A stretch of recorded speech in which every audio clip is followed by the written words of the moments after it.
Alrighty then, corn children, children of the corn. It is a fine day for mathematics, and we are going to be looking at implicit differentiation. Okay, what the heck?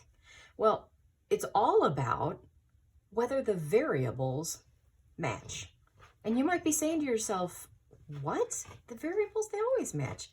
Well, so far, we've been doing a lot of work with derivatives, and we've been very kind to you because when we took the derivative with respect to x, notice that x there, with respect to x, the variable in the problem has been an x. Oh, okay, that's great. You probably didn't even notice that these always matched. If we asked you to find dy dx, they were x's in the problem. All right, so this, we know, this is a little baby chain rule. The derivative of sine is cosine. We leave the 3x alone. There's your leave it. And then the derivative of 3x is 3. Now I'm going to squish it in here. Okay, and that's been fine. But here's my question. What are we supposed to do if we're taking the derivative with respect to x, but it's not an x? Here's what we're dealing with today. What do we do when the variables do not match? Well, we are going to do a baby chain rule. Okay, all right, if you say so. All right, here's the first thing. We're going to take the derivative of sine. The derivative of sine is cosine. Leave it. But then we need to multiply by the derivative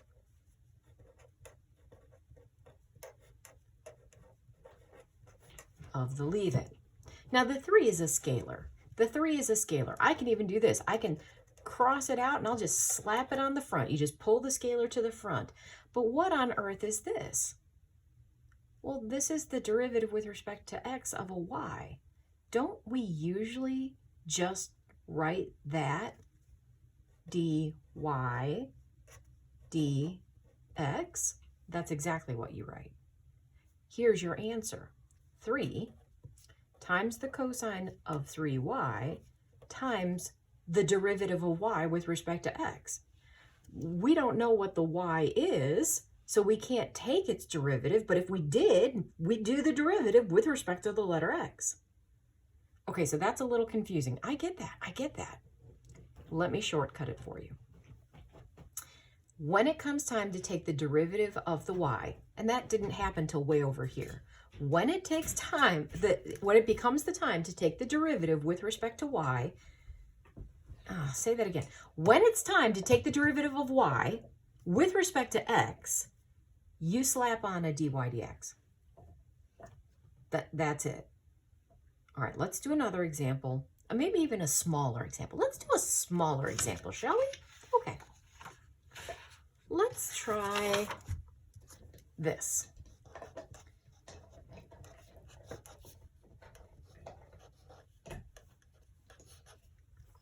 The derivative, not with respect to y, but with respect to x, of 4y cubed. Okay, here we go. The 4 is a scalar. I'll slow it down for you. There's the scalar. You bring it along. This is a power rule. I'm going to cover up the y.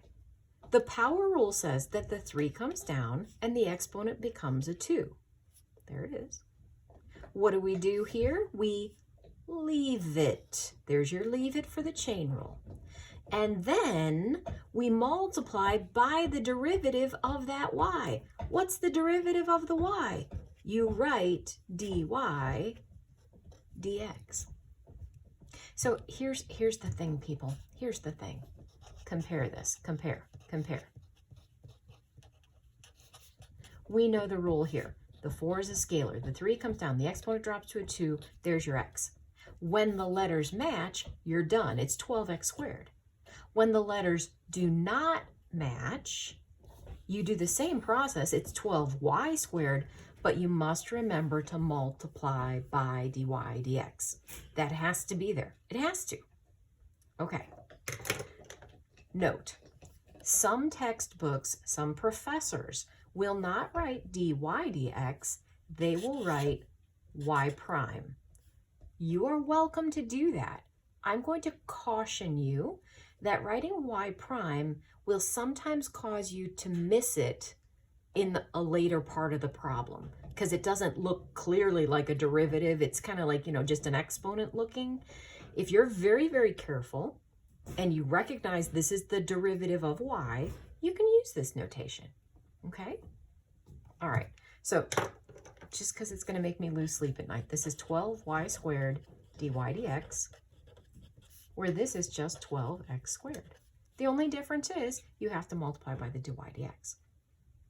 Okay, let's do another example. The directions are going to be a little bit different though. In this direction, I just wrote take the derivative.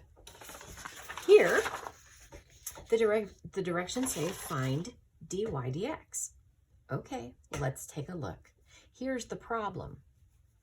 We're going to have 3x squared y plus xy squared equals 10. It seems so harmless. Now, the first thing I'd like you to notice here is that the x's and the y's are mixed in together. It is not a simple y equals x stuff equation. X's and y's all jumbled together. So here's what we're going to do. We're going to take the derivative term by term by term. All right. The first term here, do you see what I see?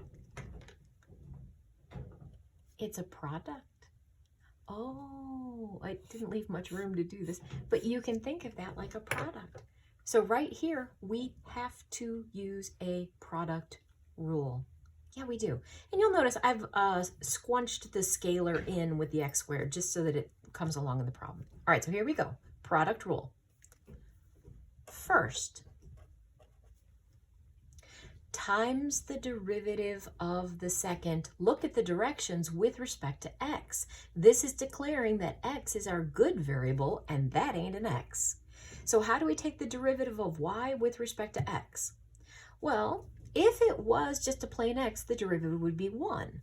Well, the derivative of y is a plain 1, which I'm not writing down, but because the letters don't match, dy dx. All right, first derivative of the second plus the second, there it is, times the derivative of the first. These letters match. It's an x and an x. This is just 2 comes down and multiplies 6x to the first. First derivative of the second plus second derivative of the first. This is the first product rule. What do you mean first? There's another product back here. Plus sign. Product rule again. Look at this. It's another product rule. It's another product rule. Here we go. First derivative of the second. If this was x squared, wouldn't the derivative be 2x? Yeah, the 2 would come down, the exponent would drop by 1. That's what we do. The 2 comes down, the exponent drops to a 1. Leave it. Yes, sweet pea. Leave it. And then the derivative of the y, because the letters don't match, is dy dx. Hush. First derivative of the second. Plus the second times the derivative of the first. I know. And then don't forget there's the other side of the equation. The derivative of 10 is 0. Now, some of you, because of your organizational skills, are going to lose a gasket here because you think there's so much going on. There's not so much going on.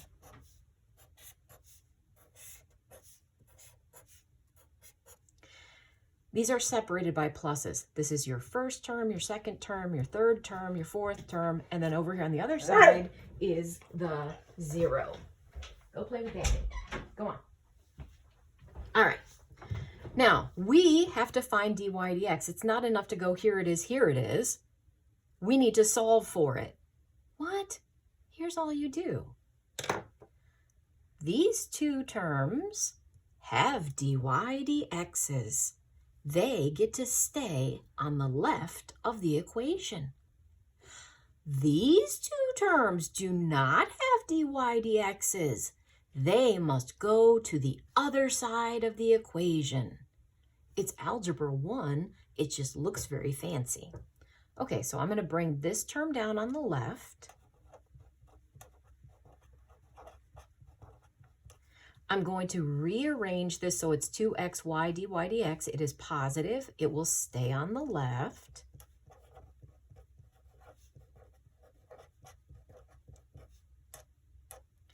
This does not have a dy dx. I subtract it to the right. And yes, I've alphabetized it and put the coefficient first. This does not have a dy dx, so it goes to the other side. So look what we've done.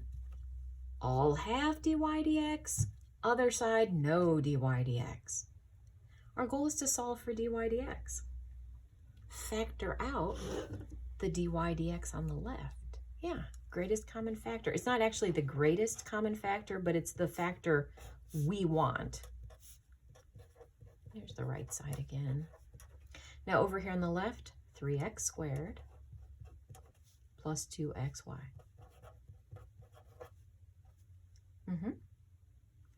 Solving for dy dx. We're going to divide by that on both sides.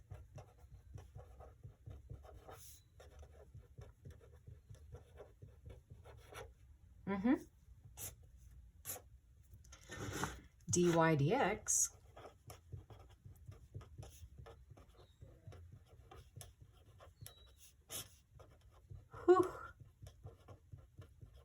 is that.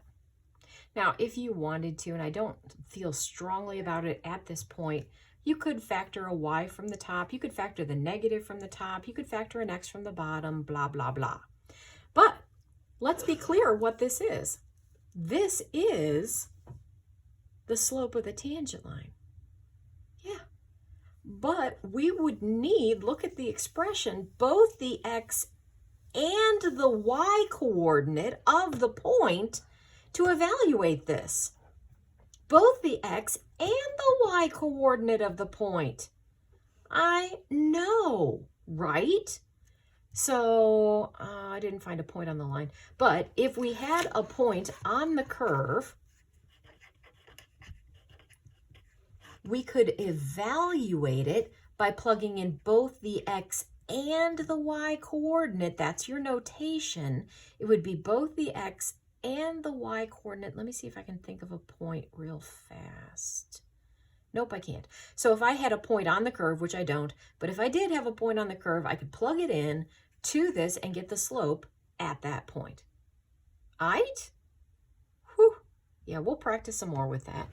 It'll be fun.